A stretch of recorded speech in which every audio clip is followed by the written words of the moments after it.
Hello everyone, this is Khandamir, and today I'm going to teach you how to apply for an EIN on the IRS website through fax. So the first thing you want to do is type EIN IRS on the Google, and then skip the ads and go to this link on the irs.gov. Once you click on that link, you can apply online, but sometimes the online application doesn't work. You should go to how to apply for an EIN. Open that in a new tab and go through the section called apply by fax. Once you go to the section called apply by fax, click on the form SS4, open that in a new tab, and we'll have to fill out this form. It's pretty straightforward. Your legal name, if you have a trade name, you can write your trade name or skip that part. Your mailing address, city, state, zip code, pretty standard stuff for a form. Name of the responsible party, that's your name. And here, if you don't have a social security, you can just put your ITIN number. And if you are planning on opening a limited liability company, click yes.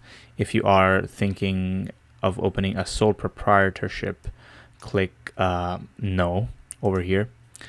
And and you can skip 8B and 8C if you are planning to do a sole proprietorship. Then if you are not planning to do a sole proprietorship, and if you want to do an LLC, you can click yes and write the number of people that are going to be in your LLC. If it's going to be your single member LLC, you can just write 1. And 8C is if your LLC is going to be in the US, yes or no. 9A, if you are doing a sole proprietorship, click on that, and then you can, if you don't have an SSN, you can just write your ITIN number here. You can skip 9, and once you do that, you can skip all the other ones. And if you have other motives for an EIN, you can select the appropriate one. For 9B, if a corporation name the state, okay, so yeah, this is going to be your state and your country, and the reasons for applying, usually starting a new business, unless it is one of these other things, and you have to specify the type of the business, what is your business type, like what are you going to be doing, like is it an educational business, that's what I put in my form, and I got my EIN. So that's number 10. Number 11 is the date that your business is started. If it has not officially started, you can just put a day, any day that's prior to the day of the submission of the form.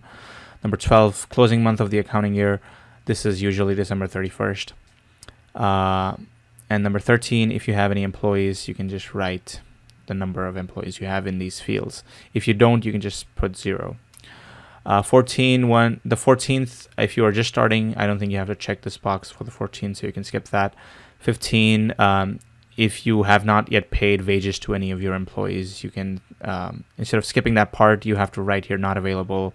If you're a single member entity, just write in the bracket single member entity. 16 is 16, you have to select a category that best describes your business.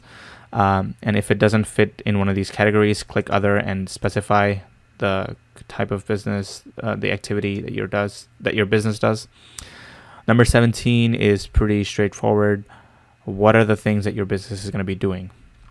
If you don't have the perfect idea right now about what exactly is going to be your product and your services, you can just write, honestly, just a general idea of what you're going to be doing. Anything is acceptable, I would say, like that is within the bounds of whatever your business is going to be doing or whatever you are doing right now. 18 is if you have had an EIN before, you have to select yes and write your EIN here. But generally, you're applying for the first time, if you're applying for the first time, just select no. Skip the third-party part and just sign in your name, signature, and date over here, and then write your telephone number over here. And then the last part is the fax part. If you don't have a fax machine, what you have to do is you have to go on to efax.com, sign up on efax.com, and they'll give you a fax number, and then you can put your fax number right over here. So once you're done doing that, you have to download this document. And just make sure everything that you've completed every part of the form that you need to complete. Make sure you're not skipping any of the questions and stuff that aren't required for you to complete, that are relevant to you. And once you do that, you have to go back to this other tab and go to this part, where to file your taxes. Click, open it on a new tab. And then over here, you can see the information for where you need to fax, for where you need to fax your SS4 form. And once you sign yourself on eFax, it's pretty straightforward. They will show you how to fax any document to any recipient. And you already have the information of the recipient over here. If you're within the US, this is the fax number you're going to use. If you're outside the US, this is the fax number you're going to use. So that's that. And once you sign in, once you sign up for efax.com, you have to subscribe to them. It's $18, $19 a month or something like that. And yeah, you have to pay that, but then you can cancel it once you get your EIN number. And then you can just fax it to the appropriate fax number, and you should have your EIN faxed back to you in your eFax account within 8 days or less than 10 days. Usually it should only take 4 days, but these days it takes a little bit more time, a few days up and down. So it could take you anywhere from 4 to 10 days to get your EIN back. So that's how you apply for an EIN.